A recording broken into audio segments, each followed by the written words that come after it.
우리는 예수님을 믿기 시작하면서부터 우린 영적인 전쟁을 또 동일하게 시작했습니다. 직장이나 낯선 사람과의 관계 속에서 그렇고 또 가정 안에서도 그렇습니다. 또 섬기는 교회와 봉사 현장은 두말할 것도 없습니다. 우리는 모든 곳에서 영적인 전투가 치열하게 벌어지고 있다라는 것을 기억해야 합니다.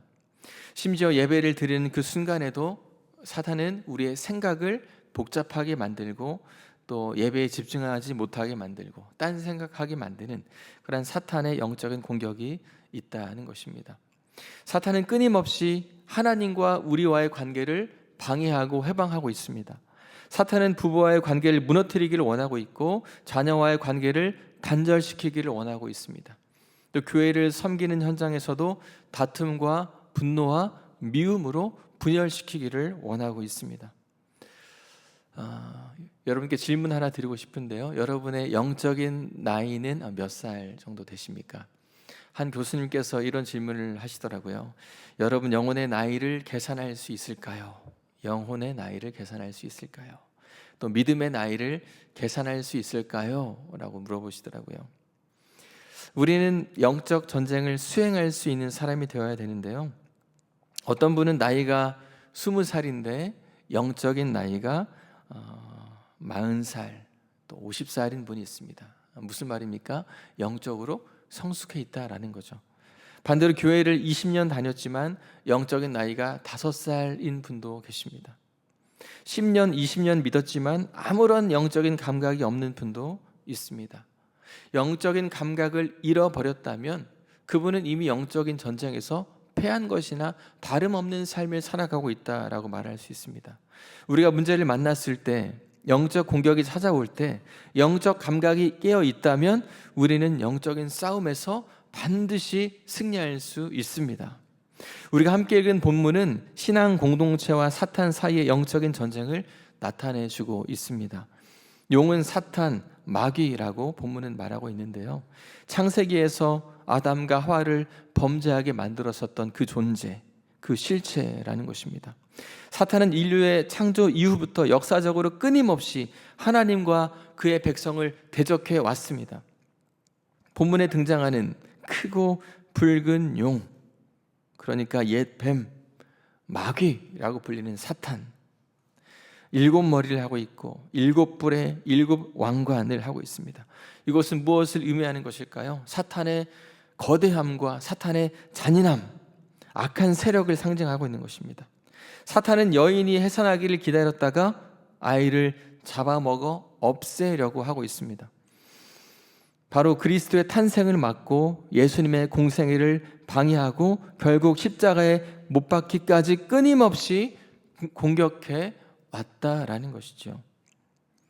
용이 박해하는 그러한 상황 속에서 메시아가 탄생하기도 전에 유대인들에게 그 박해는 계속해서 벌어지고 있었습니다. 유대인들은 안티오쿠스와 헤롯을 통해서 박해를 받아왔습니다. 예수님 승천 이후에 신약의 성도들은 예수님이 다시 재림하실 때까지 용의 박해를 받게 됩니다. 이것은 무엇을 나타내는 것일까요? 구약과 신약을 이어서 지금 현재를 살아가고 있는 교회와 성도들, 여전히 사탄의 공격, 그러니까 영적인 전투 가운데 우리가 있다라는 것을 나타내 보여주고 있는 것입니다. 사탄은 끊임없이 하나님과 성도 사이를 이간질하고 있다라는 것을 말하는 것입니다. 그렇기 때문에 우리는 늘 깨어서 사탄의 방해를 견뎌내고 다시 오실 예수님을 우리는 기다려야 합니다. 사탄이 성도를 공격하는 방법이 무엇일까요? 물질 만능주의가 있습니다. 성공주의가 있습니다. 거짓된 문화도 있습니다. 성적인 유혹도 있고 동성애가 있습니다. 많은 사람들이 이 이슈에 걸려서 넘어지고 있죠. 오늘날 하나님의 백성 공동체가 이러한 박해와 이러한 순환을 당하고 있습니다. 2절에서 해산이 임박한 여자는 교회를 상징하는데요. 산고, 이 말씀에서 산고라는 표현이 나오는데 이 단어의 헬라어적인 의미는 애를 쓰다입니다. 애를 쓰다. 그러니까 성도들이 믿음 때문에 순교를 겪고 대적의 공격을 막아내기 위해서 산고를 겪는 그 애씀이 있었다라는 것이죠. 견뎌내고 버티고 참아내는 애씀이 당시 이 교회 성도들 가운데 있었다라는 것입니다. 우리 또한 영적인 이 전투 현장에서 참아내고 인내하고 견디고 버티는 애씀이 우리에게 있어야 한다라는 것을 말씀해 주고 있는 것이에요. 적당하게 타협하고 살아갈 수 없습니다. 영적인 전투는 적당하게 어떠한 일정한 거리와 간격을 둘 수 있는 것도 아닙니다. 영적인 싸움은 죽느냐 사느냐의 문제입니다.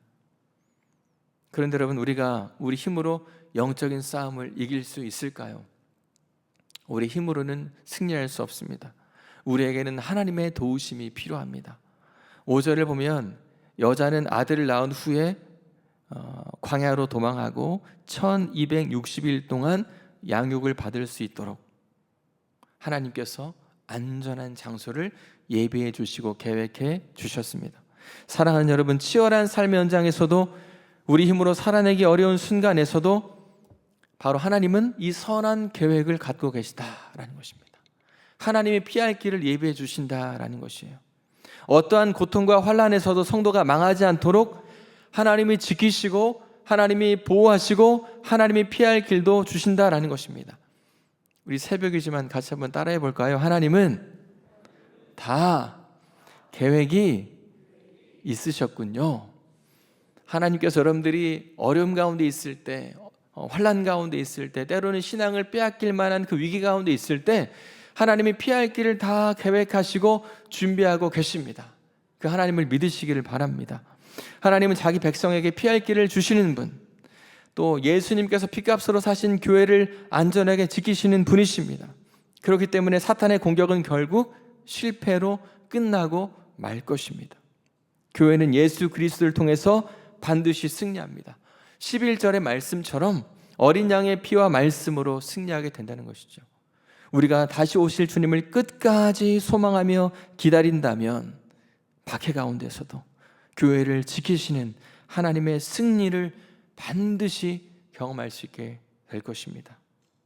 용은 예수님을 십자가에 못 박았기 때문에 내가 승리했다라고 말했습니다. 그러나 예수님은 죽음에서 부활하심으로 어떻게 하셨습니까? 그 용의 승리를 빼앗아 오셨죠.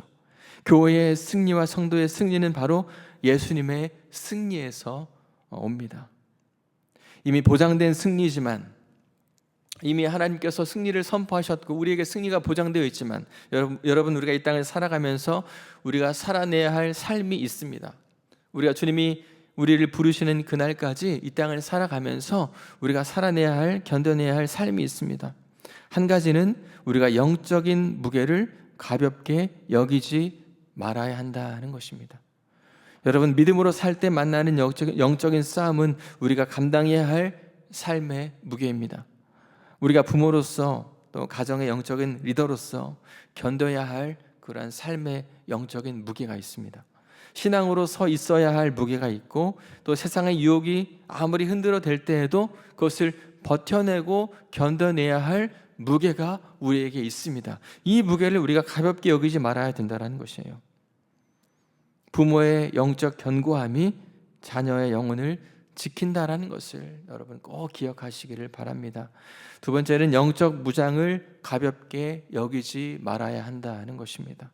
우리가 영적인 싸움을 위해서 준비해야 될 것이 있는데요, 외적으로 준비해야 될 것과 내적으로 준비해야 할 것이 있습니다. 외적으로 준비해야 될 것은 경건한 삶을 살아내는 것입니다. 말씀대로 살아내는 것입니다.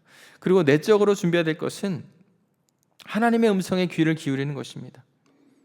거룩한 마음을 유지하고 유혹에 흔들리지 않고 기도와 말씀을 열심히 하는 것입니다.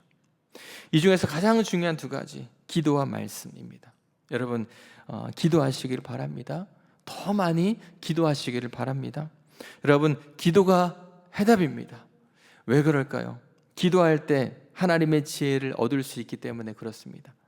지혜는 분별력입니다. 지혜는 문제를 해결할 수 있는 능력입니다. 기도하면 하나님께서 지혜를 주십니다. 야고보서 1장 5절에 말씀합니다. 너희 중에 누구든지 지혜가 부족하거든 모든 사람에게 후히 주시고 꾸짖지 아니하시는 하나님께 구하라. 그리하면 주시리라. 성령께서 지혜의 영이시기 때문에, 성령께서 여러분들의 마음속에 이미 찾아오셨고 임재해 계시기 때문에 여러분이 지혜를 구할 때 성령께서 여러분들에게 지혜를 주실 것입니다. 우리가 기도할 때 성령께서 우리에게 지혜를 선물로 주실 것입니다. 여러분 기도하세요.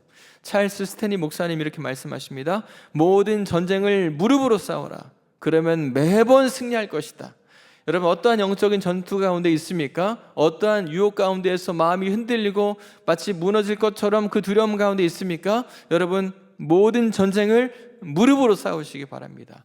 기도로 싸우시기 바랍니다. 반드시 승리하게 될 것입니다. 기도하면서 동시에 우리가 무엇을 해야 되는가? 말씀을 가까이 해야 합니다.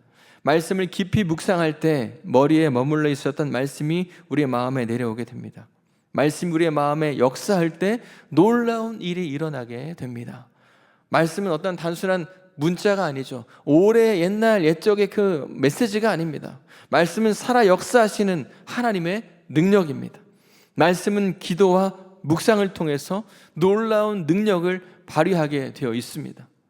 말씀은 성령의 검입니다. 영적인 전투를 우리가 승리할 수 있는 성령의 검입니다. 우리가 영적 전쟁을 할 때 사용할 수 있는 강력한 무기가 바로 말씀입니다. 그래서 우리가 말씀을 지킬 때 말씀이 우리의 삶을 지켜주는 것입니다. 영적 전투의 비결은 영적 감각이 살아나는 것입니다.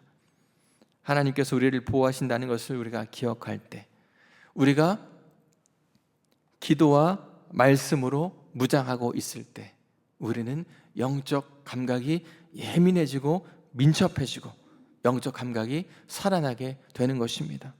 여러분 이제 이곳에서 또 기도하시고 또 가정으로 돌아가실 것이고 바로 또 일터로 돌아가실 텐데 그곳이 바로 영적인 전투 현장입니다. 어떻게 우리가 승리할 수 있을까요? 이렇게 살아가야 되는 것이죠. 하나님 오늘 저에게 영적인 민첩함과 민감함을 주십시오. 사람과의 관계 속에서 흔들릴 때도 있고 내 마음을 불편하게 만드는 상황이 놓일지라도 내가 분노로서 그것을 대하는 것이 아니라 기도로서 하나님이 나에게 주시는 그 지혜로 그 상황들을 잘 대처해 나아갈 수 있도록 인도해 주시옵소서. 이 영적인 전투에서 나의 마음을, 평안한 마음을 빼앗아 가려고 하는 영적인 전투, 하나님과의 관계를 무너뜨리려고 하는 영적인 전투에서 제가 반드시 승리할 수 있도록 저를 도와주십시오. 그 믿음의 삶을 여러분 살아내시기를 바랍니다. 여러분이 계신 그곳에서 영적 전투에 승전보가 울리게 되기를 간절히 바랍니다. 여러분이 머무는 가정과 일터와 삶의 현장에서 여러분 한 사람을 통해서 영적인 승리가 선포되었다고 그 많은 소식들이 저의 귀에도 들리는 놀라운 은혜의 삶이 되었으면 좋겠습니다. 그 삶을 살아내시는 저와 여러분의 삶이 되기를 간절히 축복합니다. 같이 기도하겠습니다. 살아계신 하나님, 오늘 우리가 여전히 영적인 전투 현장 가운데 있음을 깨닫습니다. 평화로워 보이는 우리의 가정에서도, 심지어 하나님께 예배하는 예배 현장에서도 영적인 전투가 벌어지고 있음을 깨닫습니다. 삶의 그 현장에서 늘 하나님을 깊이 생각하고 기도와 말씀을 통해서 그 전쟁을 승리하는 우리 그리스도인 될 수 있도록 축복하여 주시옵소서. 우리 영적인 나이가 더욱 깊어지기 원하고 더욱더 많아지기를 원합니다. 그리하여서 어떠한 유혹과 어떠한 시험 가운데서도 흔들리지 않고 무너지지 않는 그런 신앙의 성숙도가 높아질 수 있도록 우리 모두를 축복하여 주시옵소서. 가정마다 간절한 기도의 제목이 있습니다. 건강의 여러 어려움 가운데에서 하나님의 치유하심과 회복을 구하는 가정이 있습니다. 암으로 인하여서 또 여전히 깨어나지 못하는 그러한 연약함 가운데 있는 성도들이 싸우니 이 시간 찾아가 주시고 만나 주시고 놀라운 치유와 회복의 기적을 베풀어 주시옵소서. 우리 교회가 비전 트립 아울리치 성경학교 수련회를 계획하고 준비하며 진행하고 있습니다. 하나님, 여러 영적인 귀한 사역 가운데 은혜를 베풀어 주시고 하나님, 우리 아이들이 또 우리 성도님들이 성령 충만하고 올 여름 정말 우리의 신앙이 더욱더 성장하는 놀라운 은혜들을 베풀어 주시옵소서. 하나님, 비가 많이 내렸습니다. 그로 인하여서 많은 사람들이 생명을 잃게 되기도 하고 또 BPA의 소식들이 들려지고 있습니다. 주께서 이 나라를 불쌍히 여겨주셔서 더 이상 BPA가 있지 않도록 도와주시고 또 생명을 또 잃은 그 어떤 가정들을 위로해 주시고 하늘의 위로로 함께하여 주시옵소서. 주께 모든 것을 맡겨드리며 예수님 이름으로 기도합니다. 아멘.